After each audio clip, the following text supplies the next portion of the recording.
শেখ মুজিবুর রহমান, যাকে সম্বোধন করা হয় বাঙালির জাতির পিতা হিসেবে। ইতিহাস বইপত্র যেভাবে আমাদের বোঝাইছে সেই অনুযায়ী শেখ মুজিব কোনো হিরো বা নায়কের চেয়ে কম না। কিন্তু আপনারা কি একটা জিনিস খেয়াল করছেন, আমাদের ইতিহাস আর বইপত্রের মধ্যে শেখ মুজিবুর রহমান বাংলাদেশের স্বাধীনতা ইতিহাসে এই করছে সেই করছে এইসব নিয়ে অনেক কাহিনী বলা, এন্ড তারপর ডিরেক্টলি 1975 সালে তাকে যে মারা হয়েছে সেই কাহিনীতে চলে গেছে। কিন্তু এই যে মাঝখানে 1972 থেকে 1975 সাল পর্যন্ত উনি এই দেশটা শাসন করছেন, এই শাসনামল নিয়ে তেমন কিছু বইপত্র পাঠ্যপুস্তক ইতিহাসের মধ্যে আপনি ছোটবেলা থেকে হয়তো দেখেন নাই। কেন আসলে দেখেন নাই আশা করি সেটা বুঝতে পারতেছেন। শেখ মুজিবের সেই শাসনামল তেমন একটা ভালো ছিলই না। অনেক দুর্নীতি, কুকীর্তি, ক্ষমতার লোভ, স্বজনপ্রিয়তা, এমনকি স্বৈরাচারী মনোভাব সহ অনেক কিছুই তার সেই সময়ের শাসনকালে স্পষ্টভাবে ফুটে ওঠে। এই জন্য অনেকেই বলে থাকেন শেখ মুজিব একজন ভালো নেতা হলেও একজন ভালো শাসক নন, আর তাই হয়তো তার মারা যাওয়ার দিনেও মানুষের এতটা কষ্ট অনুভূত হয় নাই। There was no rioting, almost no reaction to Sheikh Mujib's murder because lately he had lost his hold on the country. Sheikh মুজিবের লাশ ওইখানেই ছিল, কেউ উঠাইতে পর্যন্ত যায় নাই। আজকের ভিডিওতে শেখ মুজিবুর রহমানের 1972 থেকে 75 শাসনামলের সকল জিনিস নিয়ে আপনাদের সামনে আলোচনা করব, যেটা এতদিন পর্যন্ত কোনো পাঠ্যপুস্তক বা রেগুলার ইতিহাসে আপনাদেরকে জানতে দেওয়া হয় নাই। এন্ড আশা করি বর্তমানের পদত্যাগকৃত প্রধানমন্ত্রী শেখ হাসিনা আসলে এই স্বৈর শাসনের কুগুণ বা দোষগুলা কার কাছ থেকে ইনহেরিট করছে এই ব্যাপারটা আপনাদের সামনে পরিষ্কার হবে। তো চলুন ভিডিও শুরু করা যাক। 1971 সাল বাংলাদেশ স্বাধীন হয়েছে। শেখ মুজিবুর রহমান যখন দেশে আসলেন, একটা যুদ্ধ বিধ্বস্ত স্বাধীন দেশকে গড়ে তোলার একটা বিশাল চ্যালেঞ্জ তার সামনে। এই অবস্থাতে যে কোনো শাসকই আসলে ফেল করতে পারত, কিন্তু তারপরেও দেশের ইভেন এই বাজে সিচুয়েশনেও আওয়ামী লীগের নেতারা যেই পরিমাণ দুর্নীতি করে গেছে এই ব্যাপারটা অভাবনীয়। শেখ মুজিবের একটা খুবই বাজে লালসা আছে, সেইটা হচ্ছে ক্ষমতার লোভ। শেখ মুজিব ছিলেন অতি মাত্রায় ক্ষমতা লোভী একজন মানুষ, এন্ড এই ক্ষমতা ধরে রাখার জন্য উনি যে কোনো কিছু করতে প্রস্তুত ছিলেন। এই কারণে কিন্তু যুদ্ধের পরে উনি যখন দেশে ফেরত আসেন, তার প্রেসিডেন্ট হওয়ার কথা ছিল, কিন্তু উনি এটা বুঝতেন বাংলাদেশের সিস্টেমে সবচেয়ে বেশি ক্ষমতাধারী মানুষটা হচ্ছে প্রধানমন্ত্রী, আর ওই সময় প্রধানমন্ত্রী কে ছিলেন? তাজউদ্দিন আহমদ। আর এই কারণেই তাজউদ্দিন আহমদকে প্রধানমন্ত্রীর পদ থেকে সরায় উনি নিজে প্রধানমন্ত্রীর দায়িত্ব নেন। ইভেন মুক্তিযুদ্ধের সময় অ্যাক্টিং প্রেসিডেন্ট যিনি ছিলেন সৈয়দ নজরুল ইসলাম, উনাকে সরায় রাষ্ট্রপতি পদে আনেন আবু সাইদ চৌধুরীকে, যদিও উনি তার শাসনামলে রাষ্ট্রপতি বা অন্য কাউকে তেমন একটা পাত্তাই দিতেন না। মহিউদ্দিন আহমদ তার জাসদের উত্থান পতন বইটাতে বলেন, আওয়ামী লীগের গঠনতন্ত্র অনুযায়ী সরকারি পদে থাকলে দলের নেতৃত্বে থাকা যায় না, সেজন্য তাজউদ্দিনকে দলের সাধারণ সম্পাদকের পদ ছেড়ে দিতে হয়। শেখ মুজিব কিন্তু সভাপতির পদ তখনই ছাড়লেন না। আপনি সরকারি একটা দায়িত্বে আছেন, আবার একই সাথে আপনি আওয়ামী লীগেরও সভাপতি, এই দুইটা জিনিস একসাথে কোএক্সিস্ট করতে পারে না। এটা আওয়ামী লীগের গঠনতন্ত্র অনুযায়ী সেই সময়, কিন্তু শেখ মুজিব তখন এটা মানেনি নাই। মুজিবকে নিয়ে জাসদ প্রতিষ্ঠাতা সিরাজুল আলম খানের পর্যবেক্ষণ এইরকম ছিল, বঙ্গবন্ধুর নামে মুক্তিযুদ্ধ হয়েছিল ঠিকই, কিন্তু যুদ্ধ চলাকালীন সময়ের নেতা হলেন তাজউদ্দিন। মুক্তিযুদ্ধ পরিচালনায় তাজউদ্দিনের নাম আসা উচিত 1 নম্বরে, অথচ তিনি হলেন এর প্রথম ক্যাজুয়ালিটি। প্রধানমন্ত্রী থাকা অবস্থায় শেখ মুজিব অনেকবার স্বেচ্ছাচারিতার প্রমাণ দিচ্ছেন, তার মত অনুযায়ী কোনো বিরোধী দলই থাকতে পারবে না। 1973 সালের নির্বাচনটার কথাই যদি বলি, আওয়ামী লীগ নেতাদের ভোট কারচুপি করার অনেক অভিযোগ আছে। তাজউদ্দিন আহমদের কন্যা শারমিন আহমদ তার বই তাজউদ্দিন আহমদ নেতা ও পিতা এইখানে ভোট কারচুপির কথা উল্লেখ করেন। নির্বাচনে আওয়ামী লীগ জয়লাভ করলেও দলের কিছু নেতা নির্বাচনে কারচুপি করে জিতেছে এই খবর কিছু পত্রিকায় প্রকাশিত হয়, এবং বড়দের আলোচনা থেকেও সেই খবর শুনতে পাই। সিলেটের কয়েকটি আসনে কারচুপি এবং কুমিল্লায় খন্দকার মোশতাক চুরি করে জিতেছে, এই খবরগুলো তখন রাজনৈতিক মহলে অজানা ছিল না। এন্ড এই ব্যাপারে শেখ মুজিবের সাথে তার ছেলে শেখ কামালও কিন্তু খুবই অ্যাক্টিভলি জড়িত ছিল। নির্বাচনের দিন সকালে একটা ঘটনা ঘটে। ঢাকা বিশ্ববিদ্যালয় শিক্ষা ও গবেষণা ইনস্টিটিউটের ভোট কেন্দ্রের ভোট দিয়ে ছাত্রলীগের সাধারণ সম্পাদক আফম মাহবুবুল হক ও গণকণ্ঠের নির্বাহী সম্পাদক আফতাব উদ্দিন কলা ভবনের একতলায় বারান্দায় রেলিং এর উপরে বসেছিলেন। ওই দিন সকালে শেখ কামাল কয়েকজন সহযোগী সহ তাদের জোর করে একটা গাড়িতে উঠান। গাড়িতে তাদের চোখ বেঁধে ফেলা হয়, যদিও রাত 9টার দিকে তাদের ছেড়ে দেওয়া হয়। শর্ত ছিল তাদের অপহরণের কথা পত্রিকায় লেখা যাবে না। এর ফলে তাদের অপহরণের সংবাদ পেয়ে গণকণ্ঠতে একটি সংবাদ তৈরি ঠিকই হয়েছিল, কিন্তু তারা ফিরে আসার পর সংবাদটি আর ছাপা হয়নি। শেখ হাসিনার আমলের গুম আটকের ঘটনার সাথে কি এই ঘটনাগুলোর মিল পান? পারিবারিক একটা ঐতিহ্য কিন্তু ধরে রাখছিল শেখ হাসিনা। অথচ দেখেন 1973 নির্বাচনে শেখ মুজিবের বা আওয়ামী লীগেরই কিন্তু জিতার চান্স বেশি ছিল। তারপরেও শেখ মুজিব কোনো বিরোধিতা সহ্য করতে পারতেছিলেন না, এন্ড তিনি যে সকল ক্ষমতার অধিকারী সম্ভবত এইটা প্রমাণ করতেই উনি এই কাজটা করছিলেন। তখন আওয়ামী লীগের মূল প্রতিপক্ষ ছিল জাসদ। জাসদের অনেক নেতা যাতে নির্বাচনে অংশ নিতে না পারে এই জন্য আওয়ামী লীগ এই ষড়যন্ত্রটা করে। এছাড়া ব্যালট বাক্স ছিনিয়ে নেওয়ার অভিযোগ তো আছেই আগে আওয়ামী লীগের এগেইনস্টে। শেখ কামাল যার বিরুদ্ধে গুম, মানুষ মারা সহ আরো অনেক ধরনের অভিযোগ আছে, কিন্তু শুধুমাত্র শেখ মুজিবের পুত্র হওয়ার কারণে সে সবকিছু থেকে ইমিউন ছিল। সিরাজ শিকদার যিনি কিনা ছিলেন বাংলাদেশ সর্বহারা পার্টির লিডার, তাকে মারার জন্য রাতে অস্ত্র শস্ত্র সাথে নিয়ে মাইক্রোতে করে যাওয়ার কাহিনী তো সবাই জানে। লেখক আহমেদ সফাকে ঢাকার নীলক্ষেতে মারার জন্য দৌড়ানি দিছিল এই শেখ কামালি। আর শেখ হাসিনা তো নিজেই তার ভাইয়ের ব্যাংক ডাকাতির কথা বলে। ঠিক 75 আগে ব্যাপকভাবে মিথ্যা অপপ্রচার। কামালকে তো ব্যাংক ডাকাতি বানালো, মাকে চোর বানালো। অবশ্য হাসিনার মতো এটা অপপ্রচার। কামালের অপকর্ম নিয়ে বলতে গেলে আলাদা একটা কন্টেন্টই হয়ে যাবে। 1973 সালের 3 সেপ্টেম্বর ডাকসু নির্বাচনে শেখ কামালের ব্যালট বাক্স ছিনতাইয়ে লিপ্ত থাকার ইতিহাস রয়েছে। একটা বিশ্ববিদ্যালয়ের ছাত্র সংসদ নির্বাচনে সরকারের বিরোধী কোনো ছাত্র সংগঠন জিতে যাবে এটা মেনে নেওয়ার মতন উদারতা আওয়ামী লীগ সরকারের ছিল না। জাসদ থেকে অভিযোগ করা হয় সিদ্ধান্ত কেন্দ্রীয় পর্যায়ে নেওয়া হয়েছিল। ঢাকা বিশ্ববিদ্যালয়ের উপাচার্য অধ্যাপক মুজাফফর আহমেদ চৌধুরীর কাছে অভিযোগ জানালে তিনি কোন রকম ব্যবস্থা নিতে অপারগতা প্রকাশ করেন। মানে এই যে ব্যালট বাক্স ছিনতাই হয়েছে এটার এগেইনস্টে ঢাকা বিশ্ববিদ্যালয়ের তৎকালীন ভিসি কোনো ব্যবস্থা নেবেন না এটা বইলা দিয়েছেন। কিছুদিনের মধ্যে তিনি একজন টেকনোক্র্যাট মন্ত্রী হিসেবে সরকারে যোগ দেন এবং শিক্ষা মন্ত্রণালয়ের দায়িত্ব পান। বুঝতেই পারতেছেন যেই ভিসি তৎকালীন সময়ে সরকারের পক্ষপাতিত্ব করছে তাকে নিয়ে একটা বড় পদে সরকারে বসানো হয়েছে। 1973 সালে নির্বাচনে শেখ মুজিব 4টা আসনে মনোনয়নপত্র জমা দেন, তার মধ্যে একটা ছিল ভোলায়। ওই এলাকায় ডক্টর আজহার উদ্দিন ছিলেন জাসদের খুবই শক্তিশালী একজন প্রার্থী। উনি যেদিন মনোনয়নপত্র জমা দিতে যাবেন আওয়ামী লীগেরই কিছু লোক ডক্টর আজহারকে অপহরণ করে। তো কি হইল, তার মনোনয়নপত্র জমা পড়ে নাই এন্ড ভোলার ওই আসনে শেখ মুজিবুর রহমান বিনা প্রতিদ্বন্দ্বিতায় নির্বাচিত হয়েছেন বলে ঘোষণা করে দেওয়া হয়। এছাড়া 1973 এর নির্বাচনে শেখ মুজিবকে অন্যায়ভাবে জিততে সাহায্য করছে এইরকম যারা মানুষ ছিলেন পরবর্তীতে তাদেরকে মন্ত্রী হিসেবে সরকারে যোগ দিতে দেখা যায়। নিজের ক্ষমতা রক্ষার জন্য উনি সংবিধান পর্যন্ত পরিবর্তন করছিলেন। তিনি 1975 সালের 25শে জানুয়ারি সংবিধানের 4র্থ সংশোধনী আনেন, যেখানে দেশে একটি রাষ্ট্রপতি শাসিত সরকার তিনি আনতে চেয়েছিলেন। তার মানে প্রধানমন্ত্রীর কাছে ক্ষমতা আছে এইটাই ইনাফ না, উনি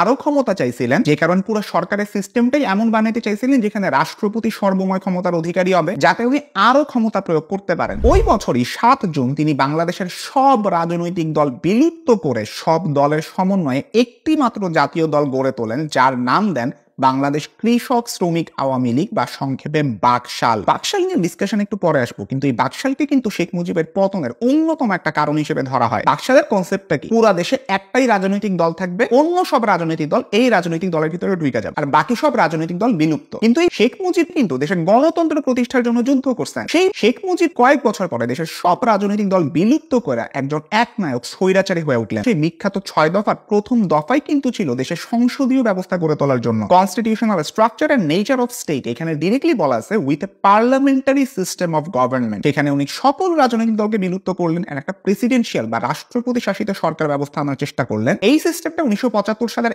1 সেপ্টেম্বর থেকে চালু হওয়ার কথা ছিল, কিন্তু যেহেতু শেখ মুজিব মারা যান তাই এটা আর চালু হয় নাই। শেখ মুজিবের সময় আওয়ামী লীগের নেতাকর্মীদের এগেইনস্টে কিন্তু অনেক দুর্নীতির অভিযোগ ছিল। এমপির বাসাতে যায় রিলিফের মাল পাওয়া যাইতো। যখন শেখ মুজিবের কাছে মানুষ বিচারের জন্য গেছে উনি বলছে আচ্ছা ঠিক আছে আমি এগুলোর বিচার করবো, কিন্তু পরবর্তীতে আর বিচার করেন নাই। এতে করে মানুষের মধ্যে অনেক অনাস্থা চলে আসে যে বঙ্গবন্ধুর কাছ থেকে এত এক্সপেকটেশন মানুষের, তার কাছ থেকে মানুষ এইটা আশা করে নাই। নেতা যখন অসৎ, অযোগ্য, দুর্নীতি পরায়ণ এবং সুবিধাবাদীদের কাছে টেনে নেন এবং তাদের প্রশ্রয় দেন, তখন তার ভয়াবহ পরিণাম শুধু তার ভাগ্যেই ঘটে না, পুরা জাতিকে তার মাসুল দিতে হয়।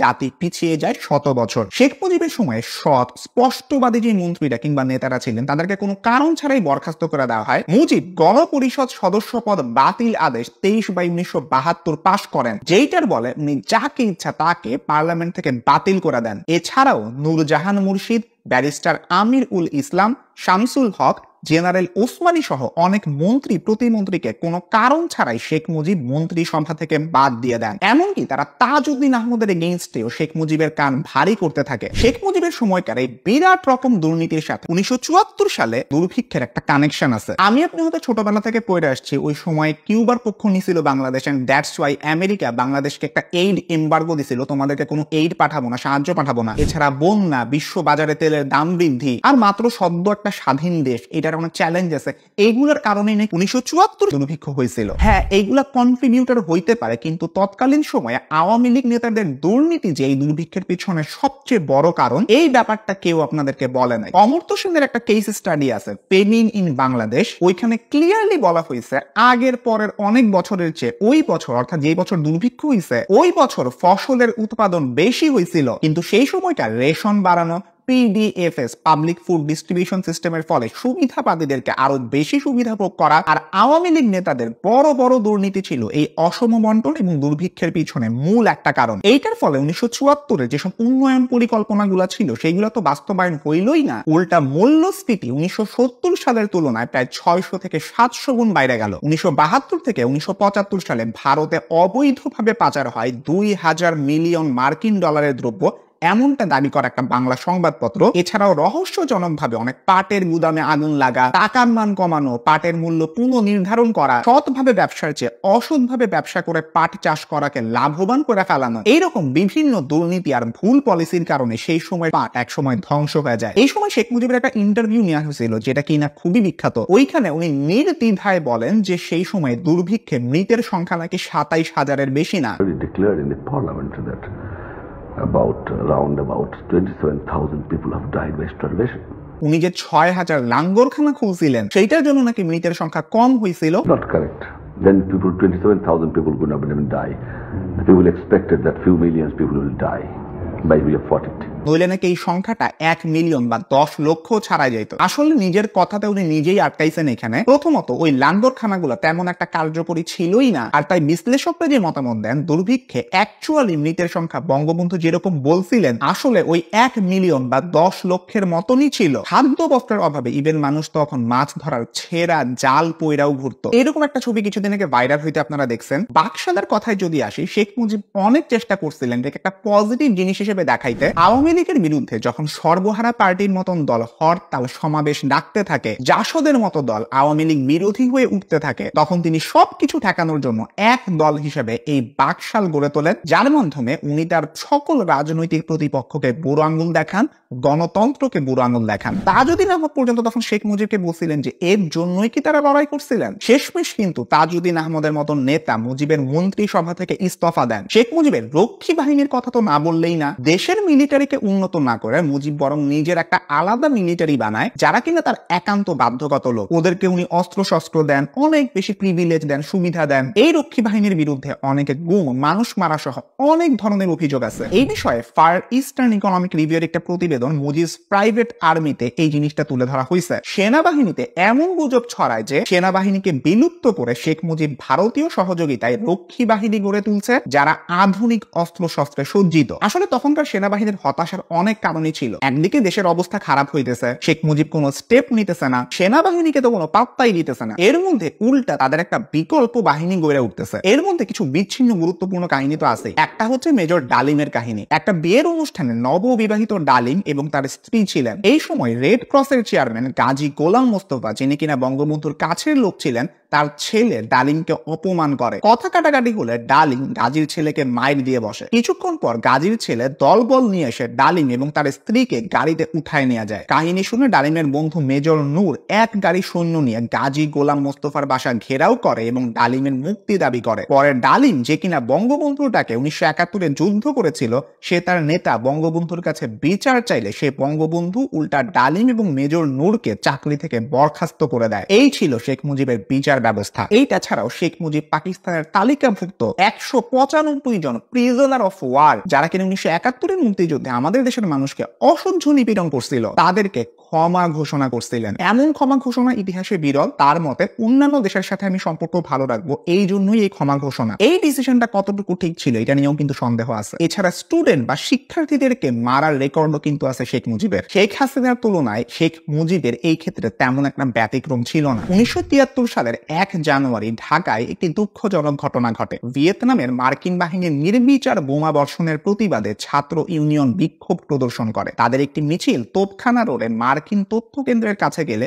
উত্তেজনাকর পরিস্থিতি তৈরি হয়। কয়েকজন ছাত্র মার্কিন পতাকা নামিয়ে সেখানে ভিয়েতনামের পতাকা তোলার চেষ্টা করেন। ছাত্রদের ছত্রভঙ্গ করার জন্য পুলিশ গুলি ছোড়ে। পুলিশের গুলিতে মতিউল এবং কাদের নামে ছাত্র ইউনিয়নের 2 জন কর্মী নিহত হন। সুতরাং বিক্ষোভ দমনের চিরাচরিত ঔপনিবেশিক কৌশল অর্থাৎ শান্তি শৃঙ্খলা রক্ষার নামে জনতার উপরে লাঠি পেটা, কাদানো গ্যাসের সেল নিক্ষেপ এবং গুলি করার এই প্রবণতা শেখ মুজিবের স্বাধীন দেশে অব্যাহত থাকলো। এত কিছুর পরেও একদল সেনার যে শেখ মুজিবের প্রতি একটা ক্ষোভ থাকবে, এটা কোনো আনএক্সপেক্টেড জিনিস ছিল না। ফারুকের মতে পাকিস্তানের শৃঙ্খল থেকে মুক্ত হয়ে আমরা ভারতের শৃঙ্খল পড়তে রাজি নই। এই ফারুকে কিন্তু শেখ মুজিবকে মারার প্ল্যানের সাথে জড়িত ছিলেন। তার সাথে ছিলেন খন্দকার আব্দুর রশিদ। তারা ছিলেন ভাইরা ভাই। যখন তাদেরকে এই মারার কারণ জিজ্ঞেস করা হয়েছিল, তারা বলেছিলেন যে আর কোনো উপায় ছিল না শেখ মুজিবকে ক্ষমতাচ্যুত করার। ফারুক রশিদের সাথে ছিলেন বজলুল হুদা, মহিউদ্দিনরা। সবশেষে শেখ মুজিবের পুরা শাসনামলের কুকীর্তি একটা রিসার্চ পেপারের ভাষায় যদি বলি, এক্সপেকটেশন ভার্সেস রিয়ালিটি, আর dystopian presentation of Bangladesh under Sheikh Mujibur Rahman in Niyamat Imam's the black coat. এই জার্নালটাতে জার্নালের লেখক রুকনউদ্দিন শেখ লেখক নিয়ামত ইমামের ব্ল্যাক কোট উপন্যাসটার কথা বলেন, যেখানে মূলত স্বাধীনতার পরে বাংলাদেশের একটা প্রকৃত অবস্থা তুলে ধরার চেষ্টা করা হয়। স্বাধীনতা যুদ্ধের সময় শেখ মুজিবুর রহমান পাকিস্তানের কারাগারে থাকলেও উনি কিন্তু ছিলেন মুক্তিযোদ্ধাদের মূল অনুপ্রেরণা। শুধুমাত্র তার কারণেই অনেকে মুক্তিযুদ্ধে যোগ দিতে গেছিলেন। কিন্তু স্বাধীনতার পরে তার ব্যক্তিত্বে ব্যাপক পরিবর্তন আসে। বাংলাদেশের প্রধানমন্ত্রী হিসেবে প্রথমবারের মতো উনি নিরঙ্কুশ ক্ষমতা ভোগ করতেছিলেন। স্বাধীনতার 2 বছর পরে উনি জনপ্রিয়তা হারানো শুরু করছেন ঠিকই, কিন্তু ক্ষমতা ধরে রাখা ছাড়া অন্য কোনো কিছুর কথা ভাবতে পারেন নাই। এই কারণেই 1974 সালে আওয়ামী লীগ ছাড়া বাকি সব রাজনৈতিক দলকে নিষিদ্ধ করার পথ বাইছা নেন। 1974 সালের দুর্ভিক্ষের সময় উনি বাংলাদেশকে রক্ষার জন্য প্রয়োজনীয় ব্যবস্থা অবলম্বন করেন নাই। রুকনউদ্দিন শেখের মতে নিয়ামত ইমামি ছিলেন প্রথম লেখক যিনি এই ব্ল্যাক কোট উপন্যাসের মাধ্যমে সত্যের এই বিকৃতি থেকে চিত্রিত করেছেন। কারণ শেখ মুজিবের উভয় দিকটাই মানুষের জানা দরকার। এই উপন্যাসে তার মৃদু বিদ্রুপ এবং লেখনীয় সূক্ষ্মতার মাধ্যমে তিনি শেখ মুজিবকে নায়ক হিসেবে নয় বরং অ্যান্টি হিরো হিসেবে উপস্থাপন করেছিলেন। কারণ তার শাসনামলে বাংলাদেশ একটা ডায়াস্টোপিয়ান রাষ্ট্রে পরিণত হয়। উপন্যাসের গল্প থেকে এইটা খুবই স্পষ্ট, শেখ মুজিবুর রহমানের আন্ডারে থাকা বাংলাদেশ সরকার তখনকার সময়ের ক্ষুধার্ত মানুষের খাবারের ব্যবস্থা করার চেয়ে শেখ মুজিবের জনসাধারণের ভাবমূর্তি অক্ষুণ্ণ রাখতে বেশি আগ্রহী ছিল। প্রধানমন্ত্রী শেখ মুজিব নিজেও উচ্চ মানের জীবনযাত্রা ভোগ করেন যখন দরিদ্র মানুষজন খাদ্যের অভাবের জন্য মরতে শুরু করে। আপনারা নিজেরা পেপারটা পড়ে দেখতে পারেন। আজকের ভিডিওর পুরো সামারি করলে শেখ মুজিবুর রহমান কিভাবে ভোট চুরি করতেন, কিভাবে তার সময় রক্ষী বাহিনীকে গড়ে তোলা হয়েছিল, কিভাবে তার সময় বাকশালকে গড়ে তোলা হয়েছে, এন্ড এই সবকিছুর মাধ্যমে উনি যে একজন স্বৈরাচারী শাসক হিসেবে নিজেকে আবির্ভূত করছিলেন, এই পুরো ব্যাপারটাই তুলে ধরা হয়েছে।